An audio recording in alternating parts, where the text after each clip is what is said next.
Well, the war in West Asia continues unabated. The last 2 weeks have seen relentless attacks on Iran by U.S. and Israel, while American President Donald Trump is claiming that Iran is about to surrender. Thousands of Iranians, including its top leaders, hit the streets today in open defiance. Donald Trump's flip-flop on the war has continued. While he claimed that U.S. and Israel had won this war, he also added that they will continue to hit Iran very hard over the next week. Remember, the U.S. Secretary of War, Pete Hegseth, claimed yet again that Iran has no air defenses, air force, and navy left. He insisted that its missile volume has reduced by more than 90%. Hegseth also said that Iran's new leader, Ayatollah Mojtaba Khamenei, is wounded and disfigured. Between our Air Force and that of the Israelis, over 15,000 enemy targets have been struck. That's well over 1,000 a day. No other combination of countries in the world can do that. So today, as we speak, we fly over the top of Iran and Tehran. Fighters and bombers all day picking targets as they choose. But this is not all. Trump believes that Iran is about to surrender. In a call with leaders of G7 countries, the American president reportedly suggested that there were no officials left alive in Tehran with the power to make that decision. However, his claim does not align with a more complex ground reality. Earlier in the day, the northern Israeli city of Zarzir witnessed scenes of panic and destruction owing to an Iranian missile attack. Nearly 60 people in northern Israel were wounded from shrapnel and glass shards, and some houses were damaged as well. West Asia continued to face the brunt of Iran's retaliatory attacks as well. A cloud of black smoke was seen over Dubai's skyline as debris from an intercepted drone attack caused damage to a building. Europe also suffered a casualty as a French soldier was killed in a drone attack on troops carrying out a training exercise in Iraq's autonomous Kurdistan region.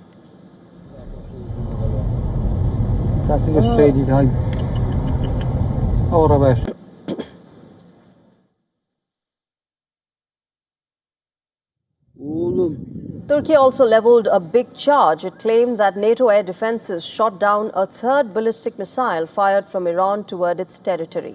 The country has warned Tehran against any more attacks. On the other hand, Israel claimed to have struck more than 200 targets in western and central Iran on Thursday, including ballistic missile launchers and defense systems. In an open show of defiance, thousands of Iranians took to the streets of various cities like Tehran, Mashhad, and Isfahan for the annual Quds Day, even as Israel and United States continued to bombard sites. Demonstrators chanted death to Israel and America while carrying Iranian flags and posters of the Khomeinis. Even top Iranian leaders, including President Masoud Pezeshkian, Supreme National Security Council Secretary Ali Larijani, and the Foreign Minister Abbas Araghchi, joined the march in Tehran today.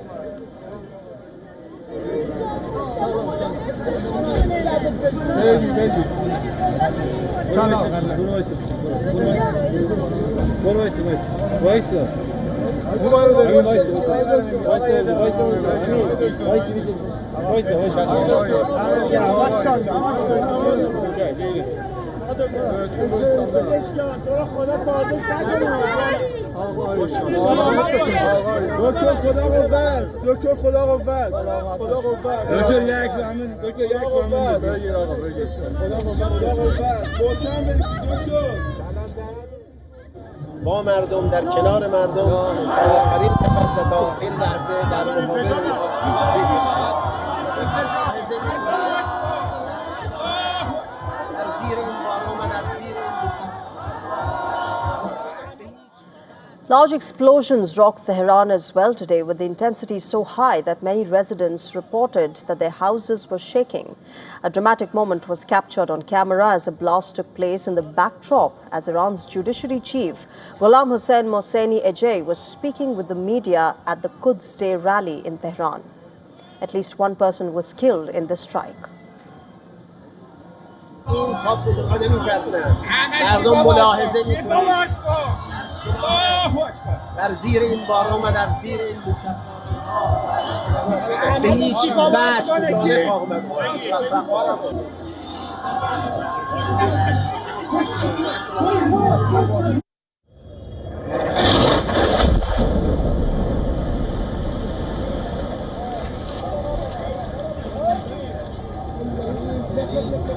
بعد في وحدة تاني ممكن يضربها بعد في وحدة تانية شباب كأنه ما صابت ما حدا يقرب ما حدا يقرب بعد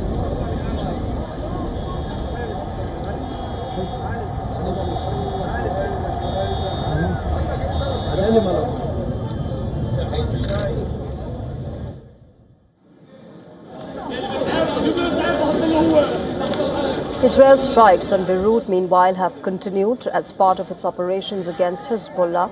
In a shocking incident, at least 8 people lost their lives and 9 others were wounded in an Israeli strike in Lebanon's southern coastal city of Sidon. With the war raging across multiple countries, the casualties continue to mount. Iran's death toll has now surged over 1,340, while 11 U.S. military personnel have been killed, that number now rising to 13.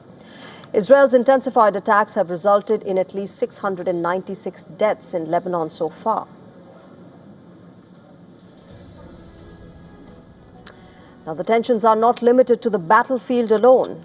In the Islamic holy month of Ramzan, Israel has continued to keep the Al-Aqsa Mosque shut for close to 2 weeks now.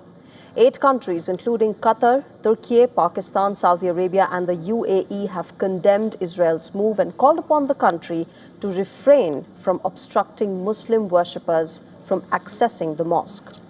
While the cost of this war continues to engulf the world, both sides are now unwilling to back down on their military prowess. In such a scenario, cessation of hostilities still remains a relatively distant possibility.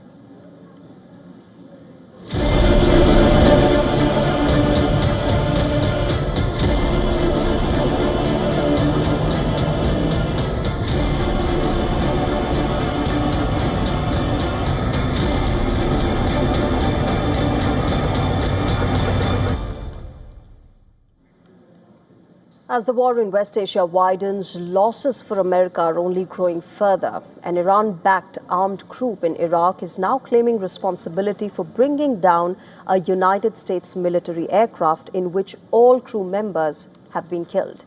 The group, calling itself the Islamic Resistance in Iraq, says it shot down the plane in what it describes as a defense of Iraqi sovereignty and airspace. Iran's military has claimed that an allied group had targeted the plane with a missile. As per the U.S. military Central Command, all 6 personnel aboard the American KC-135 aerial refueling aircraft died after the aircraft crashed in western Iraq. The KC-135 was part of the ongoing U.S. military operations connected to the expanding war involving Iran. This aircraft, remember, is designed to refuel fighter jets and bombers mid-air, extending their combat range and allowing them to remain in the skies, especially for longer missions. The U.S. Central Command has said that the aircraft went down during an incident involving 2 American planes. The other plane reportedly involved in the collision was also a KC-135 that landed safely. The U.S. Central Command stated that neither hostile fire nor friendly fire brought down the plane, and the circumstances surrounding this crash are being investigated. Multiple reports, meanwhile, claim the crash may have occurred after the 2 aircraft collided mid-air.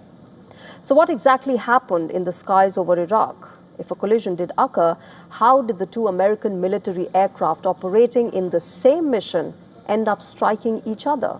Was there a communication failure, a navigation error, or was this a dangerous consequence of crowded combat airspace during a rapidly escalating war? These questions become even more pressing when you consider the recent pattern of incidents involving American aircraft. Earlier this month, remember, 3 American F-15 fighter jets were shot down in what officials described as an apparent friendly fire incident over Kuwait. All 6 crew members in this case managed to eject safely. Now another aircraft has gone down, but this time there were fatalities. The deaths brought the total number of U.S. service members killed in the ongoing war to at least 13 now. Meanwhile, the wider conflict continues to spread beyond the skies. Attacks on commercial shipping in the Persian Gulf have been rising sharply. According to a New York Times report, at least 16 oil tankers, cargo vessels and other commercial ships have been targeted since the war began nearly 2 weeks ago, claiming the lives of at least 8 people. Iran has claimed responsibility for several of those strikes, including on 2 oil tankers near the coast of Iraq on Thursday, following which Iraq and Oman closed their respective oil terminals. Iran, remember, has threatened ships passing through the Strait of Hormuz as well, which is the narrow maritime corridor that carries nearly 1/5 of the world's oil supply. Prior to this war, on an average, 80 oil and gas tankers passed through the strait daily, and now 1 or 2 ships are reportedly able to cross on a daily basis. Israel's powerful air defense shield is facing one of its toughest tests. Iran has unleashed another wave of missiles as the war with the U.S. and Israel enters its 14th day. 60 people have been injured as Iranian missiles strike in Israeli cities continued. Our next report brings you the ground report.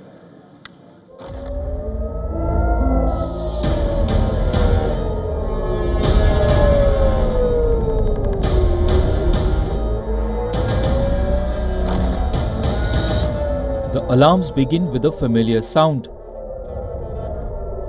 Sirens tearing through the quiet night. Residents rush toward shelters. Phones flash emergency alerts.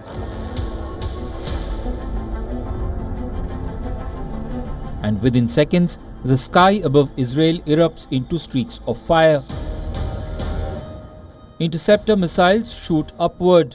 Incoming rockets race downward. For years, Israel's layered air defense systems have been presented as nearly impenetrable. Iron Dome, David Sling, Arrow interceptors guarding the skies. But this war is testing those systems like never before. This is the northern Israeli town of Zarzir. An Iranian ballistic missile attack caused this damage. Homes reduced to rubble, there is destruction everywhere. It's terrifying. When there are sirens, you go straight to the shelter. No one says it is not falling next to me and that it is far away, and they start filming it. This scene I witnessed is unforgettable.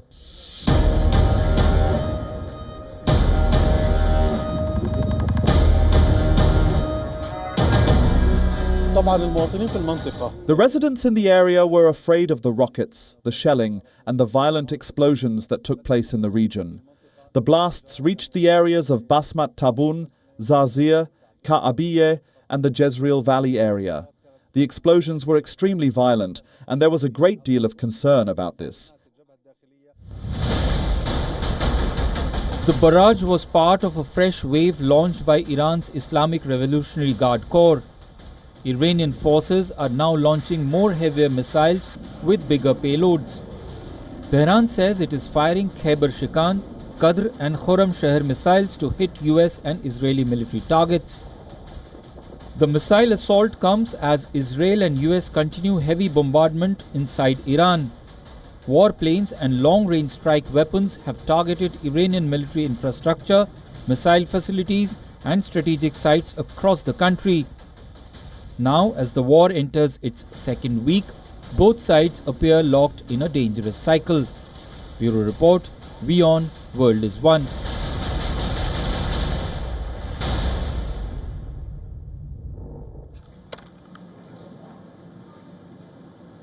The Iran war is no longer just a regional conflict. It is fast turning into a global crisis. From the Gulf to Europe, from Lebanon to the Indian Ocean, the shockwaves of this war are now spreading across continents, dragging more countries, economies, and trade routes into its path.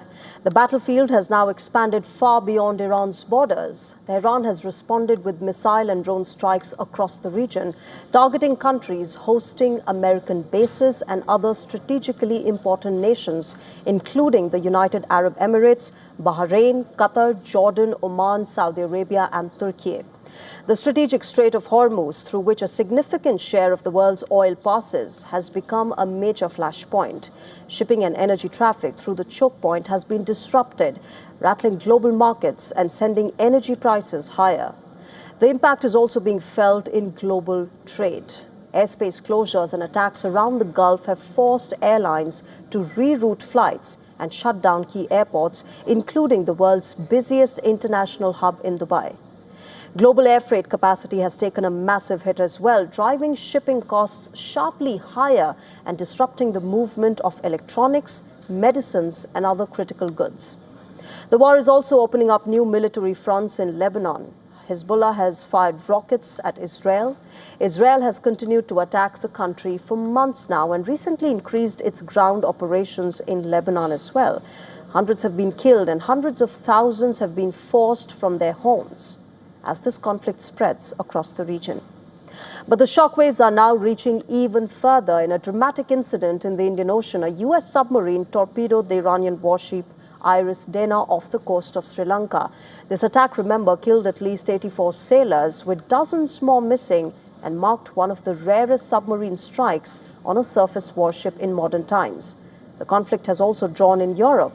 A drone strike hit a British military base in Cyprus, prompting European powers, including Spain, Italy, and France, to deploy naval forces to the region as tensions continue to rise. From missiles in the Gulf to airstrikes in Lebanon to naval battles in the Indian Ocean, the Iran war is no longer confined to just one front now. As this war in West Asia intensifies, remember, across multiple flashpoints, in a massive show of support and solidarity, thousands of Iranians thronged to the streets today amid explosions and clouds of smoke. While the utter scale of devastation and the human toll continues, here are some of the latest and most striking visuals coming in from across the region.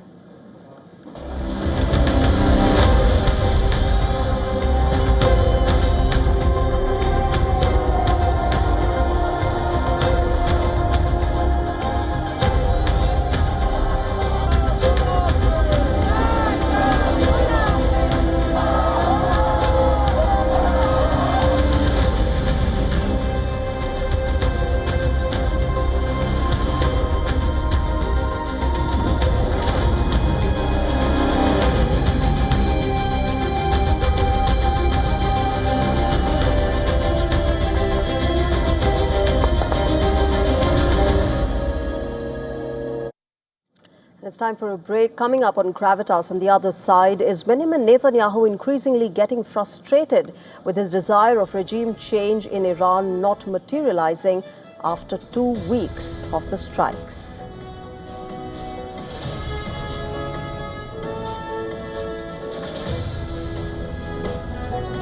And why Saudi Arabia's state oil giant Aramco in talks with the Ukrainian drone manufacturers?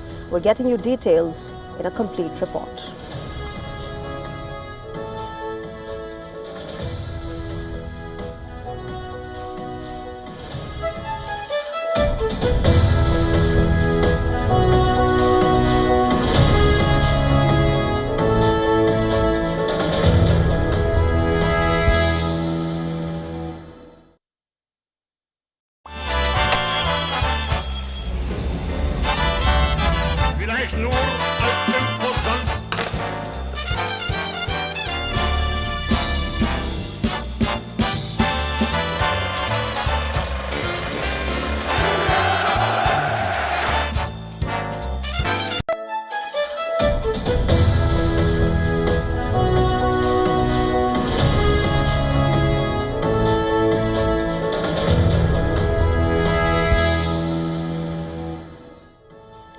United States is taking heavy losses in the war in West Asia. It has lost 13 soldiers so far and 140 of them are injured.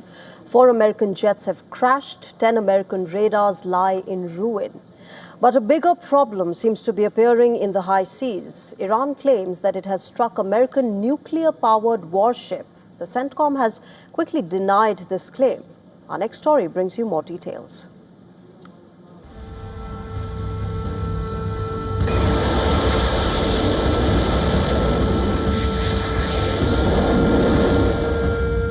The titans of the U.S. Navy are facing a trial by fire in the volatile waters of West Asia.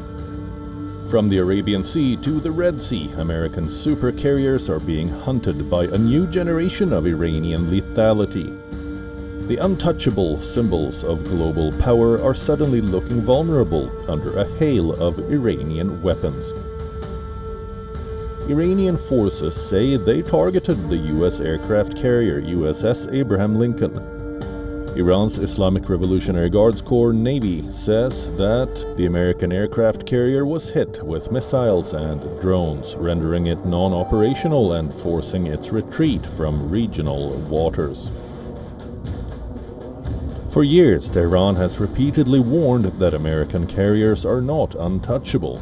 Iranian military commanders have often claimed their missile and drone arsenal is capable of sinking an aircraft carrier operating close to Iranian waters. Anti-ship ballistic missiles, cruise missiles, and swarm drones have all been presented as part of that strategy. The U.S. is pushing back strongly against the Iranian claims. U.S. Central Command says there is no damage to USS Abraham Lincoln. It asserts the carrier strike group remains operational and continues to carry out its mission in the region. The conflicting narratives highlight the growing information war surrounding the conflict. At the same time, another incident has raised concerns about the strain on American naval forces.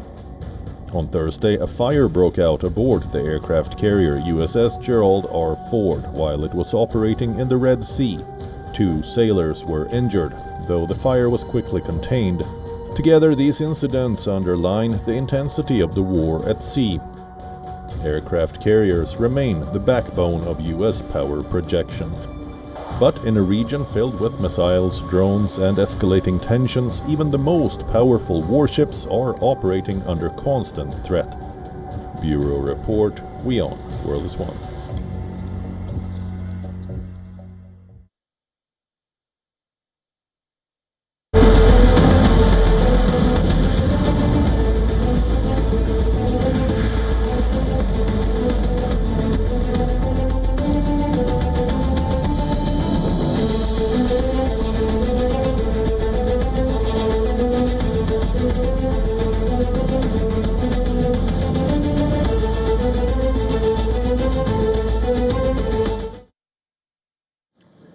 The United States and Israel are considering high-risk operations in Iran, and one element could be crucial to the mission's success. Scientists from the International Atomic Energy Agency.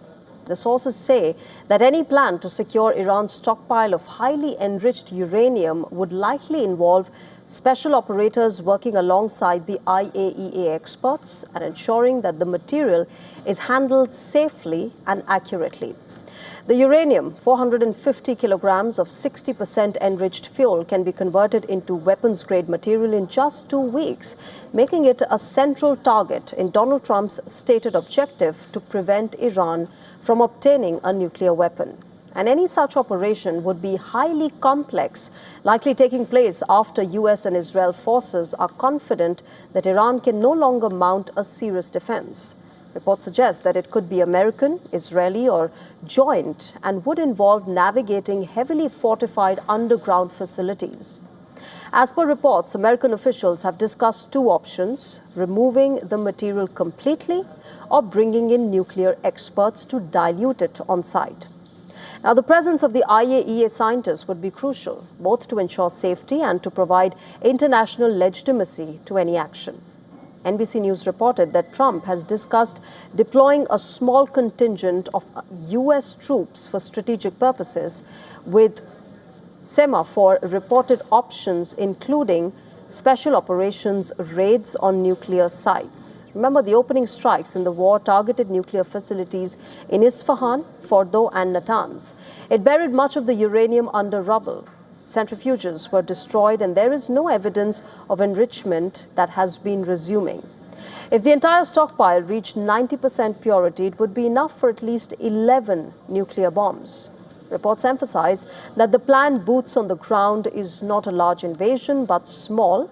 It will be highly targeted, special operations, raids, with the IAEA playing a crucial role in the securing of the material.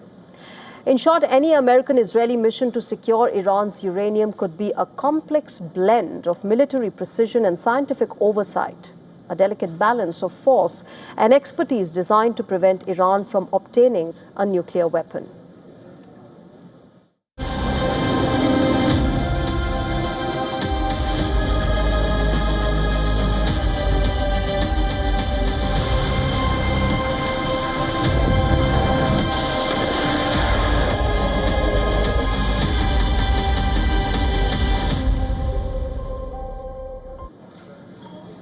War not just redraws battle lines, it also redraws the balance sheets. And right now, one country is quietly benefiting from all of this chaos, and that's Russia.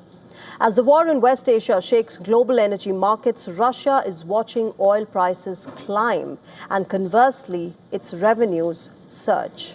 New data by a Finland-based think tank shows that in just 2 weeks since the war began on the 28th of February, Russia has earned roughly $6.5 billion by selling fossil fuels to global buyers. As global prices for oil, gas and coal jumped by about 14% as compared to February, this price rise also pushed up Russia's export earnings in March this year. Data shows Russia earned around $730 million extra from oil, gas and coal sales in March, of which most of that earnings came from oil. Researchers estimate that nearly $680 million of the extra income flowed directly from crude oil trade. The figures come from an energy research group, the Center for Research on Energy and Clean Air.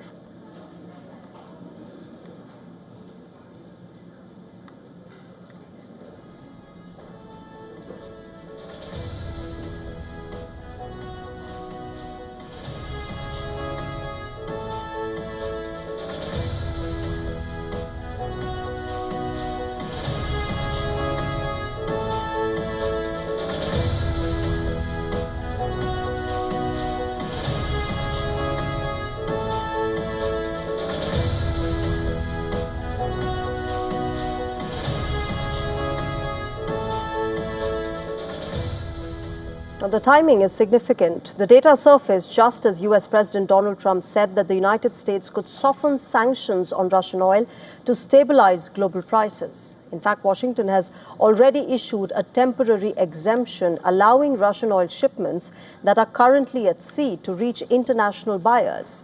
The measure will remain in place until the 11th of April.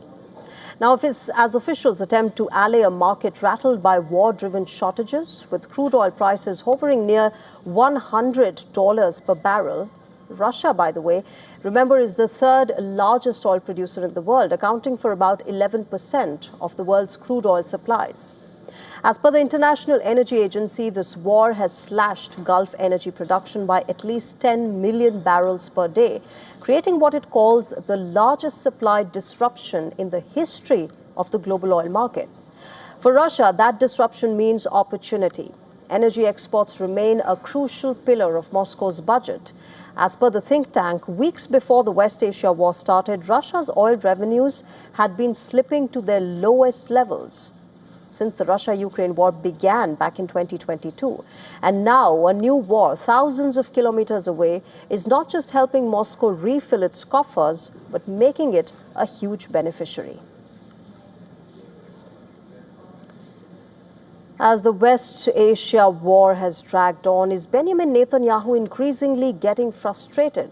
Because Tehran has made it clear that the war will end on its own terms. Even the Israeli Prime Minister is realizing that regime change may remain a pipe dream.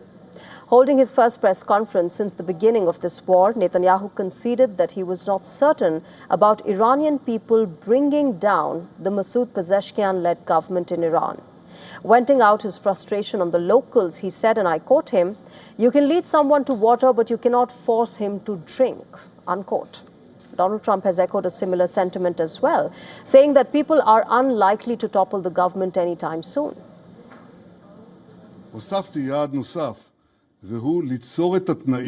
I added another objective, which is to create the conditions for the Iranian people to truly remove from themselves this terrible tyranny regime. Creating the conditions does not guarantee that it will happen, And I told them now the things I said a short moment ago. I said, it's up to you. It depends on you. You can lead someone to the trough, but you cannot force him to drink. Netanyahu's concern comes as thousands of Iranians have been taking to the streets for the annual Quds Day all through the day today, even as Israel and America continue to bombard sites across the country. People held posters of Iran's new leader, Ayatollah Mojtaba Khamenei, and even burned the flags of America and Israel. Top Iranian leaders, including President Masoud Pezeshkian, the Judiciary Chief Gholam Hossein Mohseni Ejei, and the Foreign Minister Abbas Araghchi, joined the march in Tehran.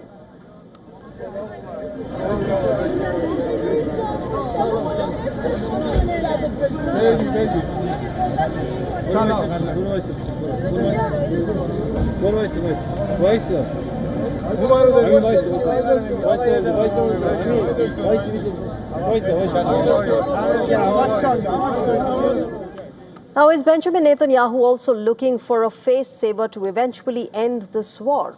Touting the achievements of the Israeli military, he claimed that this was a different Iran, which no longer poses a threat like it did before.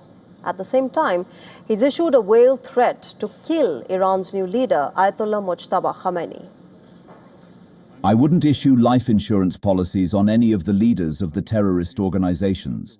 This is their patron of terrorism, and I don't intend to provide an exact report here about what we are planning or what we are going to do. Earlier this week, remember, thousands of mourners had gathered in Tehran for the funeral procession of the IRGC commanders killed in America and Israeli strikes. In a clear sign of solidarity with the present government, they also chanted anti-America slogans.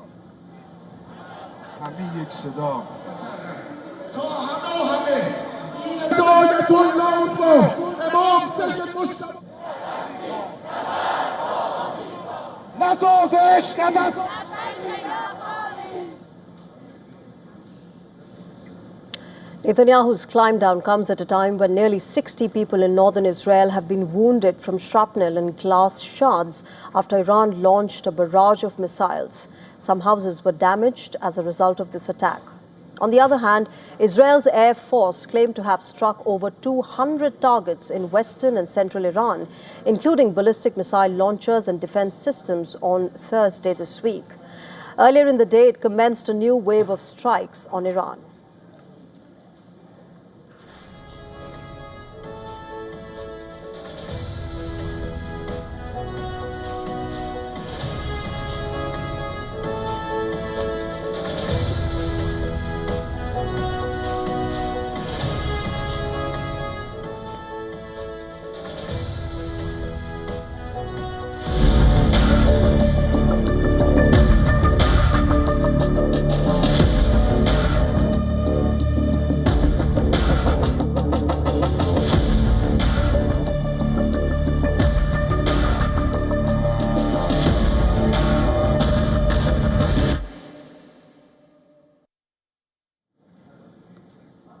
All right, let's get you a breaking news that's coming in at the moment. Pakistan's airport authority has said that reports about the closure of Islamabad's airspace are baseless. Flight operations at Islamabad International Airport are continuing as normal and all flights are operating on schedule. But remember, this comes amid reports of 2 explosive-laden drones that were intercepted in Islamabad a short while back.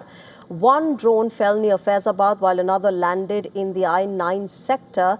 The drones were possibly launched from Afghanistan, is what reports are suggesting. Authorities have urged the public to avoid unverified reports and rely on official information only. But remember, this recent conflict between Afghanistan and Pakistan has been rapidly spiraling into a dangerous new phase.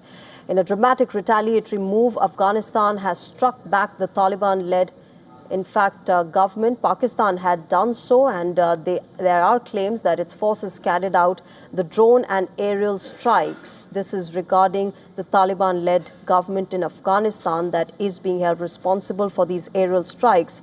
Inside Pakistan, it claims to have targeted the Kohat military fortress, which is, remember, a key logistical and operational hub for Pakistani troops in the region. According to Afghan media reports, multiple strategic installations within this fortress complex were hit.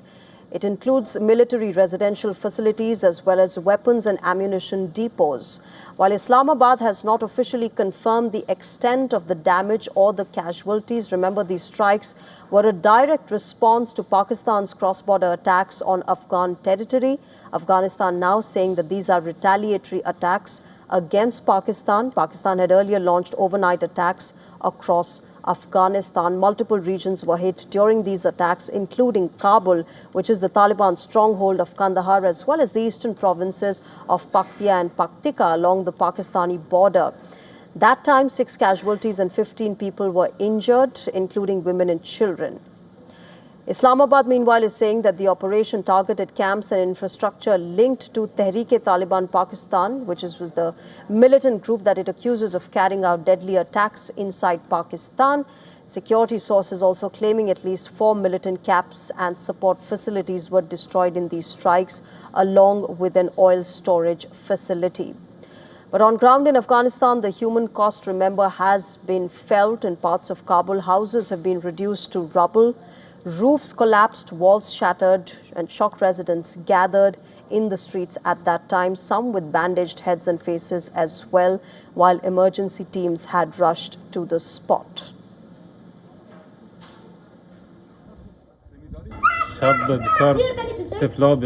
All the children were asleep at night. I was awake. Around 12 a.m., we heard the sound of an airplane, and 3 to 4 seconds later, the whole house went dark. Everywhere was filled with smoke, and all the windows and glass were shattered. The children were sitting in their room, and blood was flowing from their heads and faces. I quickly took them out of the house into the yard because the house was damaged and it was dangerous. About half an hour later, I realized that I was injured too. Now remember, that time there were no military targets in the area is what they claimed, only ordinary homes, leaving communities terrified as the conflict spills into civilian neighborhoods as well. The situation along the Afghanistan-Pakistan border is now extremely tense. Clashes between the security forces have intensified in the recent weeks, disrupting trade routes and forcing residents in the border areas to flee their residences. And this latest round of strikes, remember, comes just days after both sides were already locked in a warlike standoff with heavy exchanges of fire along the frontier. In late February, remember, this year, Pakistan's defense minister had warned that the situation had escalated in what he described as an open war between the two neighbors. It was the most serious confrontation since a Qatar-mediated ceasefire was reached last October. The previous situation took a drastic turn as well when Afghanistan's Ministry of Defense claimed that its forces struck an area of Pakistan which was very close to its nuclear hub. As per the Taliban government, its air force purportedly conducted coordinated aerial operations against key military sites. This included the Gulni military base in Rawalpindi, Khawazai camp in Khyber Pakhtunkhwa, and the 12th Corps Division headquarters in Quetta. But most importantly, Afghanistan has claimed to have caused damage to the strategic air base of Noor Khan in Rawalpindi. According to the UN assistance mission in Afghanistan, Pakistani military ops between late February and early March had killed 56 civilians in Afghanistan, including 24 children. The United Nations High Commissioner for Refugees said that around 115,000 people had been displaced by this fighting.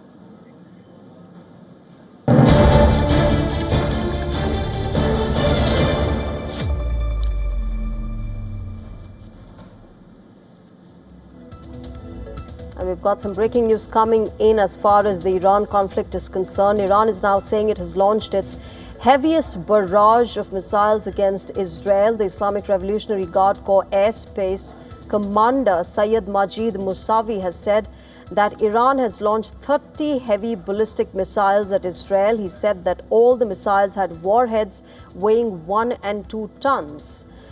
He also said that it was the heaviest operational barrage against Israel so far, and he claims that Iran has disrupted and destroyed key aerospace monitoring systems. He's added that a new section of Israel's sky is under Iranian control now. This comes amid another message by the IRGC claiming that it launched an attack in coordination with Hezbollah in Lebanon. The IRGC said that both missiles and drones were part of the joint attack. They added that the operation was conducted as part of the Quds Day today. Quds, remember, is the Arabic name for Jerusalem, and the Quds Day is held on the last Friday of the Islamic holy month of Ramzan every year to show support for the Palestinian cause.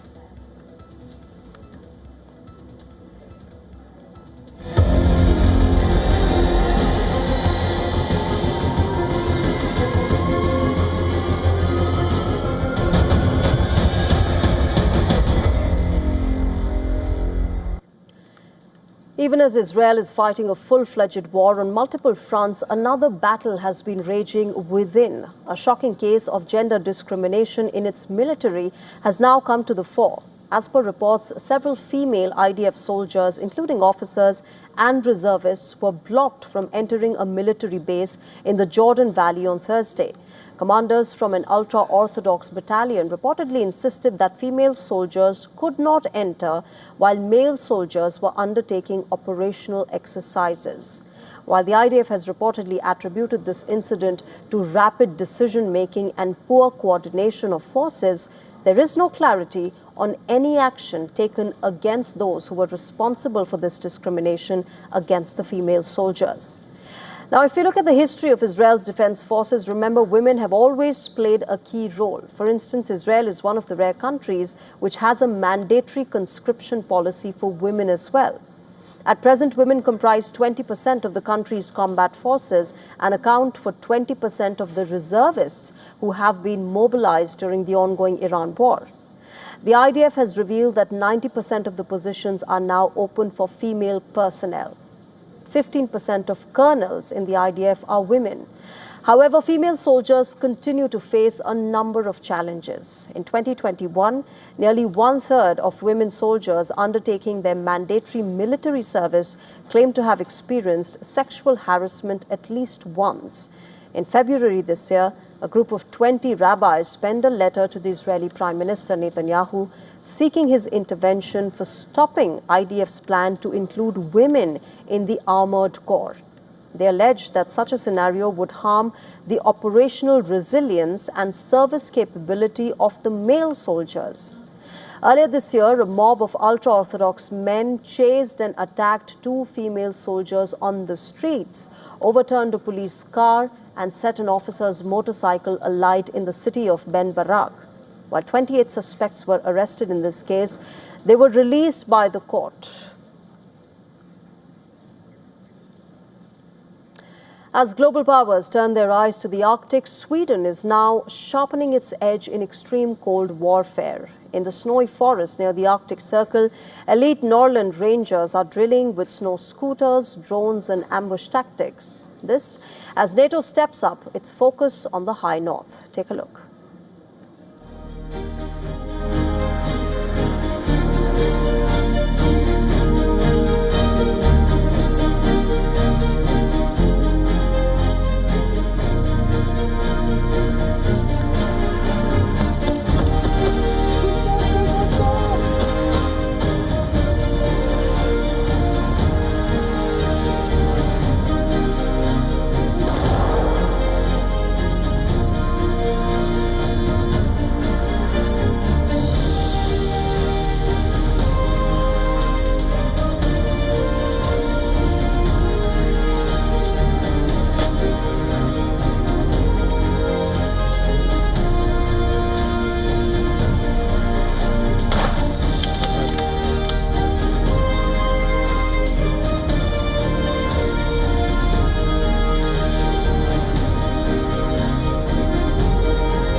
And we've seen for like 20 plus years that we have a growing interest of operating in the high north. And now, since we're allied and we also have the situation in the areas around that we've seen an increase in interest to train in these areas.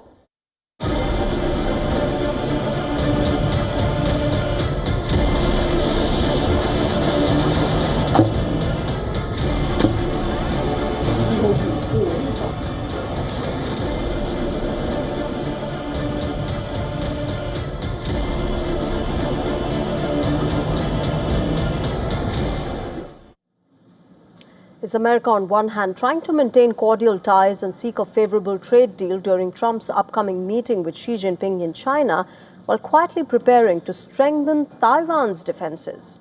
For the high-stakes diplomacy, a massive American weapons package for Taiwan is reportedly waiting on the U.S. president's desk. According to a Reuters report, Trump is reviewing a massive arms package for Taiwan valued at roughly $14 billion. If approved, this would become the largest U.S. weapons deal ever for the island nation. However, this announcement reportedly will come only after Donald Trump completes his upcoming visit to Beijing, which is scheduled for the 31st of March till the 2nd of April. Washington is reportedly deliberately holding back the announcement until after the high-profile diplomatic meeting. The proposed package reportedly includes advanced air defense systems such as PAC-3 interceptor missiles and the NASAMS missile defense system. Technology designed to stop the incoming aircraft and missiles, including ballistic and cruise. In addition, another $6 billion package of the so-called asymmetric defense capabilities could reportedly follow in separate announcements. Asymmetric defense capabilities could include low-cost drones and weapons, as well as items pertaining to cyber warfare, guerrilla tactics. However, it is not clear whether these would be included or not. China, remember, considers Taiwan as its own territory and has repeatedly warned Washington against supplying weapons to the island. The Chinese Foreign Ministry said in a statement that the government's opposition to U.S. arms sales to China's Taiwan region is consistent and unequivocal. Xi told Trump last month that any arms sales to Taiwan must be handled with prudence. And just a few days later, Trump said that he discussed the issue of weapons sales to Taiwan with Xi, raising concerns in Taipei that Trump could curb U.S. military support for Taiwan. I'm talking to him about it. We had a good conversation, and we'll make a determination pretty soon. Tell us about your trip We have a very good relationship with President Xi. The New York Times last month had reported that the Trump administration had delayed announcing a package of the arms sales to Taiwan to avoid upsetting Xi Jinping ahead of Trump's planned trip to China. Now remember, Taiwan Relations Act of 1979 compels the United States to provide Taiwan with defensive weapons, something that Trump has been ambiguous about. So the question now is simple. Will America continue to its commitment to Taiwan? Will it fulfill that commitment by providing the country with new arms, even as it engages in diplomatic ties with China? Or will the diplomatic cost be too high for such a step? That remains to be seen. Shifting focus now, the Epstein files are still being examined and new incidents keep coming to light. One of the latest is about a meeting between the late sex offender and the former British Prime Minister, Tony Blair. Blair was Britain's Prime Minister between 1997 and 2007.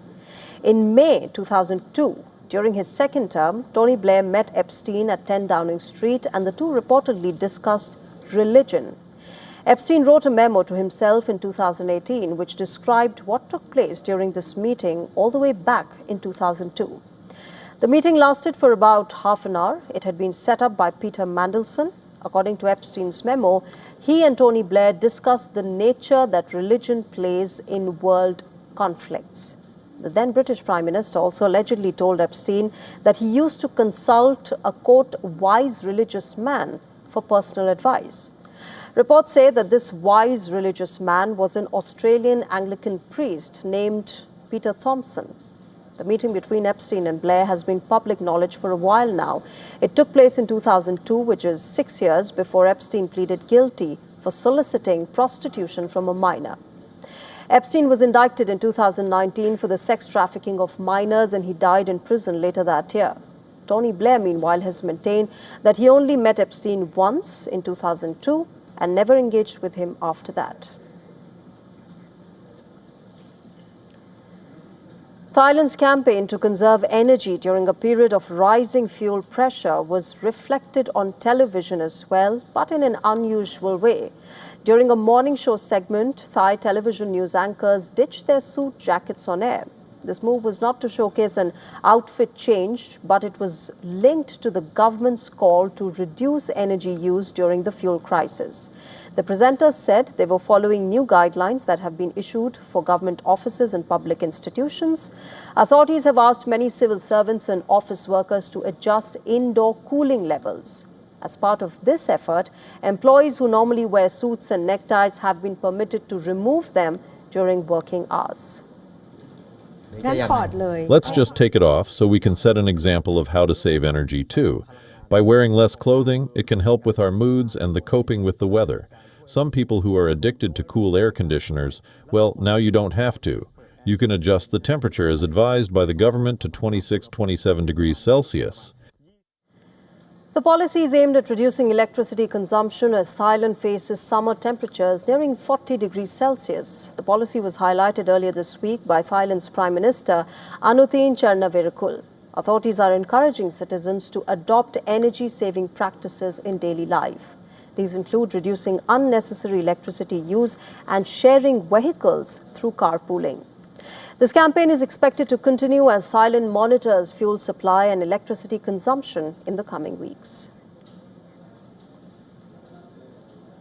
As the war in West Asia continues to escalate, the impact of this conflict is now being reflected not just on the battlefield, but also through powerful visuals and illustrations making rounds on social media and several publications. From the anxiety of ordinary people bracing for rising oil prices to scenes of panic buying as energy costs soar. These illustrations are capturing the raw essence of the conflict. Take a look.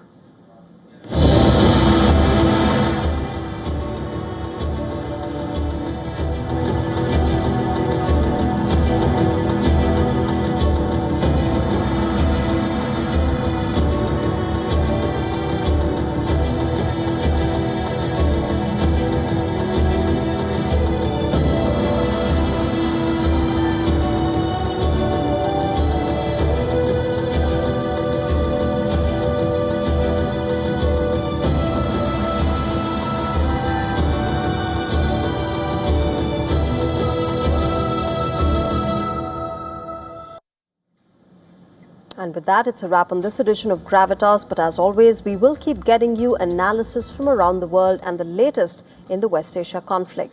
Thanks very much for joining us tonight. Bye-bye.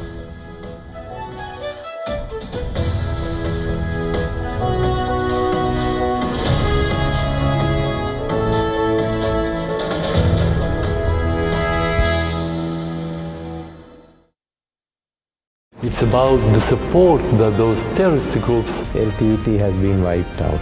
Afghanistan would expect India. This Hafiz Saeed issue.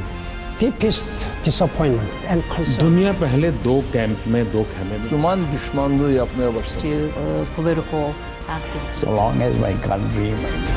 From the conversations that mattered.